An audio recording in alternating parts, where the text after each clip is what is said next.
Muy bien. Le decía a la doctora Geli cuando nos encontramos antes de empezar que en este ambiente uno está más para conversar con tranquilidad que para hacer una exposición de derecho.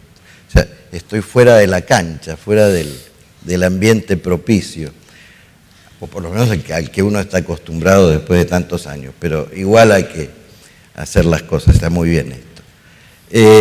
Desde que comenzó el sistema, yo creo que este sistema de división de poderes, así como se aplica en Estados Unidos y nosotros, con lo que va necesariamente unido a ello, que es el control de constitucionalidad, es decir, la actuación del Poder Judicial, es una invención, entre comillas, porque ninguna invención es absoluta, pero es una gran invención de los padres fundadores de Estados Unidos.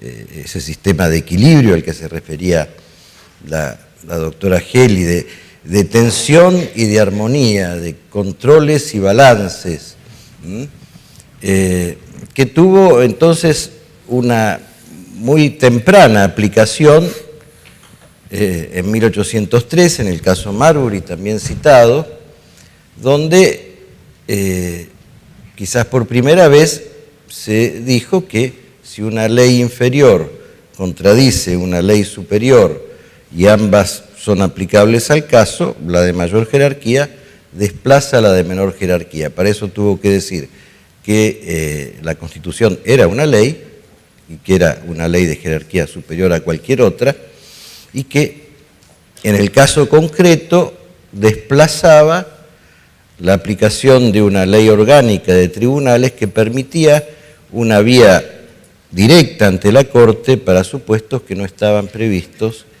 en la Constitución cuando señalaba, nosotros la hemos tomado traduciendo, los casos de la competencia originaria de la Corte. Allí el juez Marshall hizo también una aplicación de oficio del control de constitucionalidad, porque esto no había sido pedido por las partes, al contrario, el actor había accionado directamente ante la Corte y el demandado se había defendido sin hacer este planteo.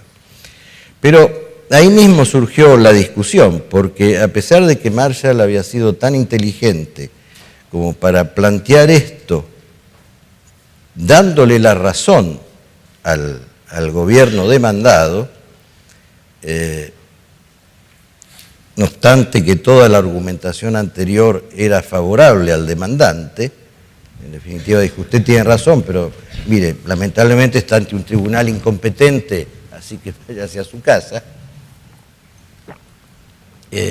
A Jefferson no le gustó nada que tuviese esta posibilidad de que un grupo de señores, después Lincoln varios años después iba a decir los 9 ancianos, un grupo de señores que no habían sido elegidos por nadie, pudiesen enmendarle la plana al presidente o al Congreso, sobre todo al presidente, que ya desde inicio estaba tomando la característica de la presidencia imperial, dicen ellos, la presidencia que se destaca por encima de esos dos poderes. Tanta antipatía le dio a Jefferson esto que ya planificaba echar a los jueces, lo intenta hacer en el caso Chase, uno de los colegas que firmaron de Marshall, que firmó Marbury contra Madison, en un impeachment que quizás tenían razón, porque este Chase era medio loco y insultaba a los abogados, arengaba a los jurados, podía hacer un supuesto de misdemeanor, como dice la norma norteamericana, es decir, una especie de contravención que no llega a ser delito, un mal que nosotros lo tomamos como mal desempeño. Pero finalmente el juicio político fue rechazado. 2 siglos después, el presidente de la Corte, Rehnquist, en un libro señaló que con eso se salvó el Poder Judicial, la independencia del Poder Judicial, porque sí, podían echar a un juez de la Corte frente a un motivo que no era muy fuerte, se acababa el sistema. Pero si hubiera prosperado el siguiente candidato era sin duda Marshall para ser echado. Pasaron muchos años entre Marbury hasta que la Corte volviera a aplicar el sistema de control de constitucionalidad. Pero el argumento era ese. ¿Cómo puede ser que quienes no son representativos, ¿en qué sentido no lo son? Vamos a ver, bueno, que quienes no son representativos corrijan lo que dice los poderes representativos. No tanto por la elección, porque bueno, los jueces tienen una indirecta elección representativa a través de los órganos representativos, sino por la responsabilidad política. Claro, los jueces no tienen que confirmar su puesto cada tantos años como lo hacen los políticos, los órganos políticos. O aunque no lo puedan hacer, están comprometiendo a su partido. Lo que hace el presidente, ya terminando su mandato y sin posibilidad de reelección, favorece o le echa tierra encima a las posibilidades del candidato de su partido que va a presentarse en las elecciones. Lo que hacen incluso funcionarios de jerarquía no electivos, como los ministros, están comprometiendo al partido oficialista. Los diputados, los senadores tienen que cada tanto renovar sus bancas. Ellos tienen que enfrentar a la opinión pública, tienen que discutir en la televisión, en los diarios, mucho más que los jueces, obviamente. Los jueces deberían tratar de evitarlo en la medida que sea posible, este tipo de debates. Es decir, en ese sentido no son ciertamente representativos. Y ahí entonces está la cuestión. Pero lo que el constituyente de 1787 diseñó, y sobre todo después lo diseñó la práctica, es que para poder hacer esta tarea de equilibrio debía mantenerse dentro del ámbito de competencias que le había señalado la Constitución, que es la resolución de causas.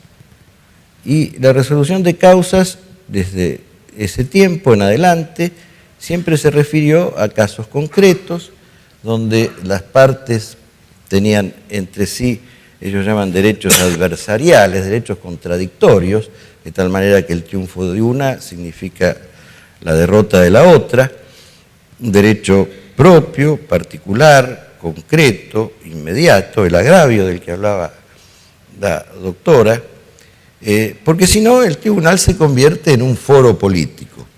Muchas veces ante los jueces van los diputados y senadores a iniciar acciones y la pregunta del juez es siempre, ¿y por qué no lo discutió esto en la Cámara? Y bueno, porque lo quise discutir, pero somos minoría. Y bueno, su minoría convenza a la gente que lo vote la próxima vez para que sean mayoría. El sistema juega así. Entonces, la propia Constitución, al hablar de casos, está señalando el límite estricto de competencia de los jueces.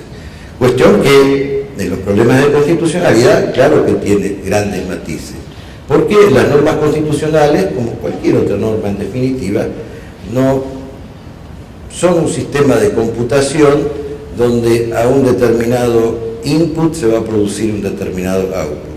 Hay posibilidades de interpretación y discusiones de interpretación. Por eso también los tribunales, desde el inicio, han desarrollado la doctrina de la autorrestricción. En Rodríguez Pereira, que mencionó la doctora, la Corte vuelve con un espíritu docente a recordar todos esos criterios. La control constitucional es la última razón, se tiene que demostrar que es necesaria para la resolución del caso, o sea que tiene una relación directa con el derecho invocado, el problema de la constitucionalidad, de tal manera que el derecho es sí si la norma es inconstitucional o es no si la norma no es inconstitucional, que está dependiendo de eso. Y hay que agregarle lo que ya estudiamos en la facultad. Bueno, si hay una posibilidad de una interpretación de la norma con validez constitucional, hay que optar por esa interpretación. Si hay una posibilidad de interpretar la norma constitucional que mantenga la validez de la Constitución inconstitucionalidad de la norma discutida, hay que optar por esa interpretación. Es decir, siempre buscando la solución favorable a la validez de la norma, salvo que, como también dicen los norteamericanos, la inconstitucionalidad sea facial, ¿no? Insoportable. El caso de Juan es que lo sometieron a esclavitud. Bueno, la norma que dice que Juan tiene que ser esclavo es obviamente inconstitucional. No hay mucho que discutir en ese punto. Un tema muy importante para mantener los límites entonces de la competencia del Poder Judicial es la legitimación. El agraviado puede plantear ante el tribunal su caso. El que no es agraviado va a plantear un tema, va a discutir la oportunidad de la norma. No va a discutir, no puede discutir el agravio de derecho porque no lo tiene. Esto es lo que dijo la Corte en Argentina de muchísimas oportunidades y, por supuesto, también la Corte americana. Frente a esto está la discusión. ¿Pueden los jueces que no tienen esta responsabilidad política declarar la inconstitucionalidad de una norma que emana de un poder que tiene responsabilidad política? Hay que ver, porque si los jueces inventan derechos constitucionales, entonces yo diría que tendrían que ser electivos y durar 4 años, 5 años, 6 años.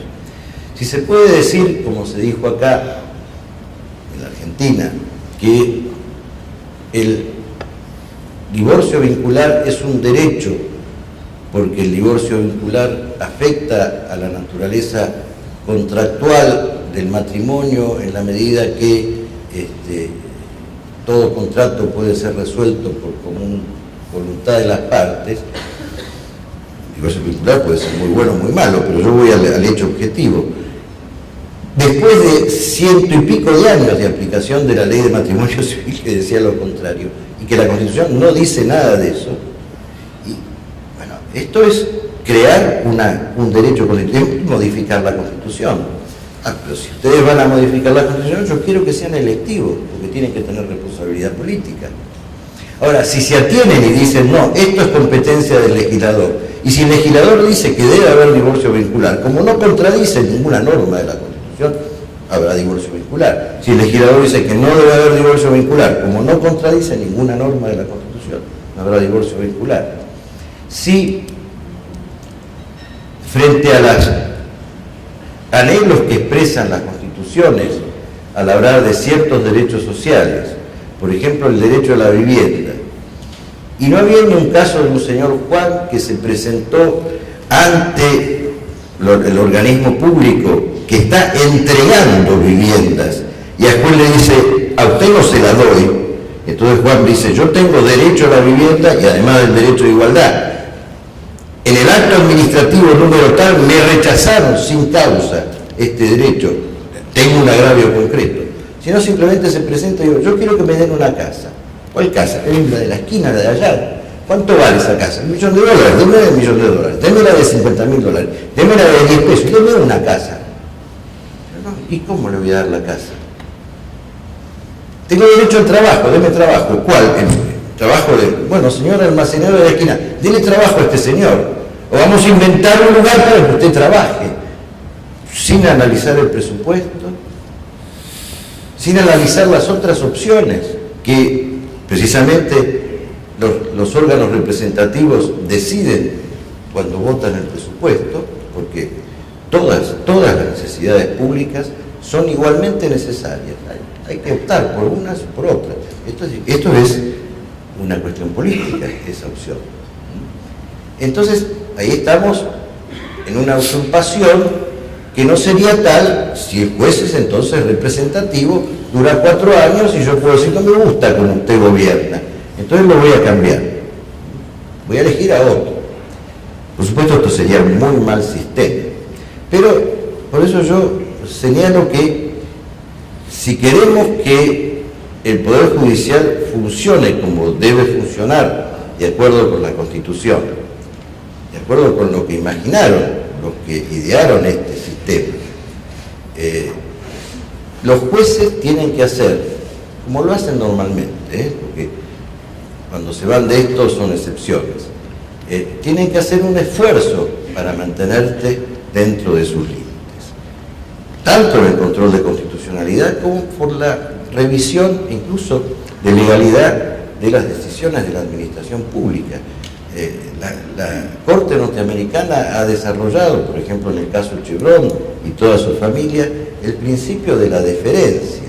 Si el legislador le ha otorgado a la agencia administrativa la posibilidad de interpretar la ley, lo primero que tiene que hacer el juez es ser deferente con respecto a esa interpretación que ha hecho la agencia administrativa.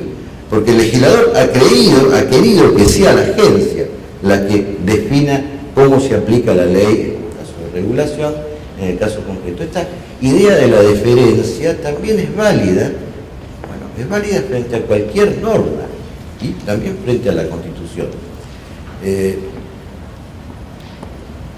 Así entonces, la aplicación del sistema tiene una posibilidad de mejor funcionamiento, porque ahora sí, yo no quiero que los jueces tengan responsabilidad política, porque para resolver el caso concreto con neutralidad e independencia, es mejor que no tengan responsabilidad política, que no tengan el problema de la opinión pública mañana o de la elección dentro de un año, que no estén condicionados a esta cuestión, que el caso de Juan contra Pedro sea resuelto dentro de sus límites. Juan contra Pedro y la aplicación de la norma objetiva, sin ningún tipo de especulación política, que sí tienen derecho, tienen la obligación de hacer, no el derecho, sino la obligación de hacer los otros poderes. Ellos tienen que ganarse la voluntad de la gente. Y así eso es el sistema democrático. El juez no tiene que ganarse la voluntad de la gente, tiene que resolver la causa, dice 116, aplicando la Constitución, las leyes, los tratados. Bueno, también nada más para